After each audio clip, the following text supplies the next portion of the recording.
और यूपी से एक और बड़ी खबर सामने आ रही। मायावती को हरियाणा में मिली करारी हार। आकाश आनंद और चंद्रशेखर का नहीं चला जादू। एक भी सीट पर खाता नहीं खुला है बसपा का वोट बैंक गिरकर 2 से भी नीचे आ गया है। तो ये बसपा के लिए करारा झटका हरियाणा में, क्योंकि जो उम्मीद लगाई जा रही थी आकाश आनंद का रथ सजाया गया, जो कि अभी चमत्कार नहीं कर सका है। दलित चेहरा बनने की कोशिश जरूर की गई थी बसपा की ओर से हरियाणा में, हालांकि उस पर पानी फिर गया है। तो मायावती के लिए हरियाणा में जो है करारी हार, बड़ा झटका।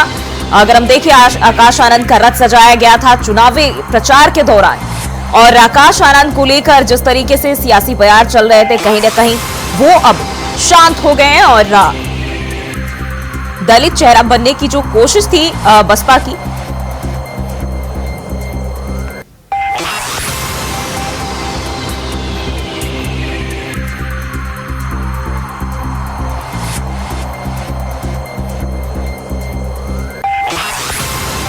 उस पर पानी फिर गया है। और ये बीएसपी के लिए एक बड़ा झटका माना जा रहा है। वहीं अगर हम वोट बैंक की बात करें, 2 से भी नीचे गिरकर आ गया है। और बसपा के लिए करारा झटका, जिस तरीके से अपनी पार्टी का प्रचार करने की कोशिश में बीएसपी जुटी हुई थी, हालांकि उस पर कामयाबी हरियाणा में नहीं मिली है। और एक बार फिर से अनिल पाठक का रुख कर लेते हैं। अनिल जी, अगर हम हरियाणा की बात करें, बीएसपी पूरी तैयारी में थी दलित वोटों को साधने में, लेकिन यहां कामयाबी नहीं मिली है। वोट बैंक जो गिरकर है वो 2 से भी नीचे आ गया।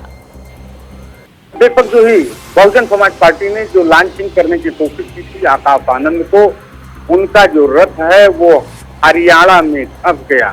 और जो चंद्रशेखर भीम आर्मी के चीफ हैं, चंद्रशेखर रावण, उनकी भी हुंकार जो है वो हरियाणा में जाकर के थम गई। चाहे बसपा की सुप्रीमो मायावती हो, आकाश आनंद हो या चंद्रशेखर रावण हो, इन्होंने कोशिश की थी देश में दलित चेहरा बनने की, लेकिन जो जब परिणाम आया तो इनके जो सपने थे वो एकदम टूट गए।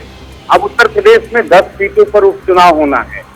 ये चाहे मायावती हो या फिर चंद्रशेखर रावण, इनका हरियाणा में चुनाव लड़ने का एक सपना था कि वहां हम सफलता हासिल करेंगे और उत्तर प्रदेश में अपनी जमीन तैयार करेंगे। दलित वोटरों में जो हमारा खोया हुआ जनाधार है उसको फिर लाने की कोशिश करेंगे, लेकिन ऐसा नहीं हुआ। बिल्कुल, वोट बैंक तो गिरा ही, साथ ही साथ अगर हम देखें जिस तरीके से पूरी तरह से बीएसपी हरियाणा में लड़ने की बात कर रही थी या फिर तैयारियों की चुनाव जीतने की बात कर रही थी, दलित वोटों पर अपने कब्जे करने की कहीं ना कहीं कोशिश कही जा सकती है बीएसपी की ओर से, हालांकि वो पूरी तरह से उस पर पानी फिर गया। लेकिन अब जब मायावती इसको लेकर अपना जब उन्होंने प्रतिक्रिया दिया है, तो उसमें ये कह रही है कि जो जाट समाज के लोग हैं, कुछ आक्रामक लोग हैं, उन्होंने जो है साथ नहीं दिया। देखिए, जो ही बहुजन समाज पार्टी की सुप्रीमो मायावती की अगर हम बात करें, तो जब वो चुनाव हारती है तो किसी न किसी के ऊपर ठीकरा फोड़ती है।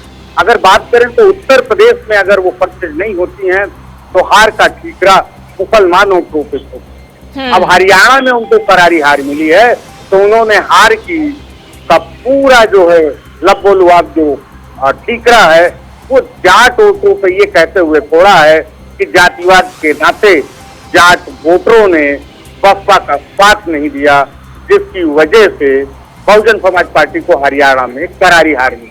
जबकि सच्चाई ये है कि बसपा के साथ ना तो जाट रहा और दलितों के वोटर भी जो हैं उन्होंने भी बहुजन समाज पार्टी का साथ छोड़ा। बिल्कुल, यानी कि ये साफ तौर पर हम कह सकते हैं कि हरियाणा में आकाश आनंद का भी जादू जो है वो नहीं चल पाया है। बहुत बहुत शुक्रिया अनिल जी तमाम जानकारी के लिए।